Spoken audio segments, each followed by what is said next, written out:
The alternative media has exploded. That's what they're trying to move in to shut down and regulate and tax the web, but it's too late for them. They're playing in the 19th century, 20th century rules. It's 21st century, the century of resistance to tyranny. And so it's going to be one hell of a fight with the people and free humanity on one side and the New World Order on the other. And every one of you out there counts, needs to be involved in this fight like nothing you've been involved with before, because this is life and death. Everything depends on exposing these people. Everything depends on showing the people that this is the New World Order, this is the criminals.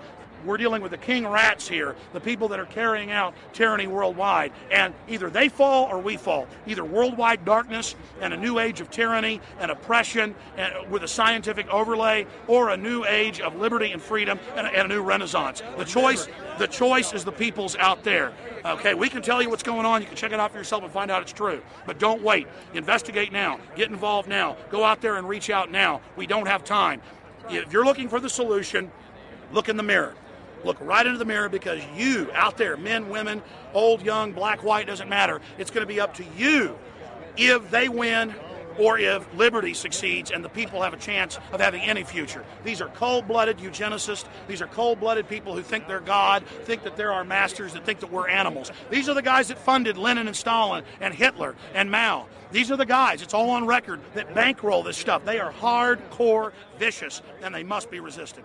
Up until about the Kennedy assassination and the beginning of the war in Vietnam, the United States is a very powerful engine for world progress. It's the assassinations, the Kennedy assassination, and the others in the 1960s, the beginning of the Vietnam War, and the beginning of the absolute domination of the Wall Street group over every other interest. Nobody else counts except the Wall Street money masters. That has now made the United States into no longer a force for progress, but something very different, often a force for destruction in the world. That doesn't need to remain that way.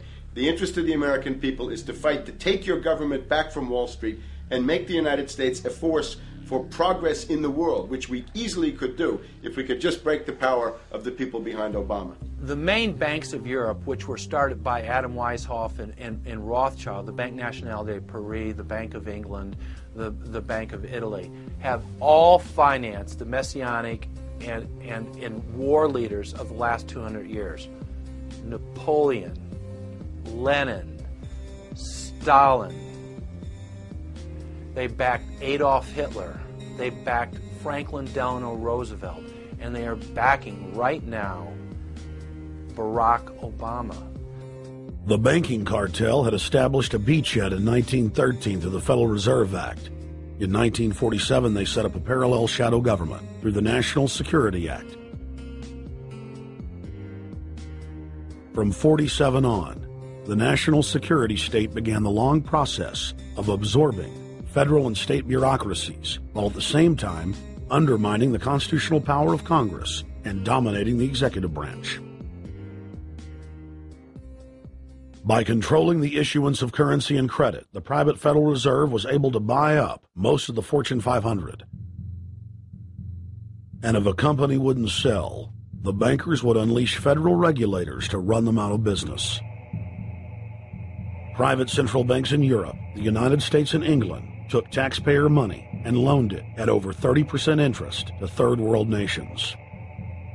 The bankers would then bribe the leaders of those countries not to pay back the loans. Their third world puppets would sign agreements stating that when the country defaulted, the banks would be given all the natural resources and infrastructure of the once sovereign lands. But worst of all, the countries would pledge future taxes paid by the people in perpetuity as profit to the private banks. By the year 2000, there were few nations that had not fallen to the designs of the money power. The globalists were now ready to start their final phase of world government takeover, the destruction of the Western nations' economies. To carry out their final takeover, they first removed banking regulations like the Glass-Steagall Act in the late 1990s.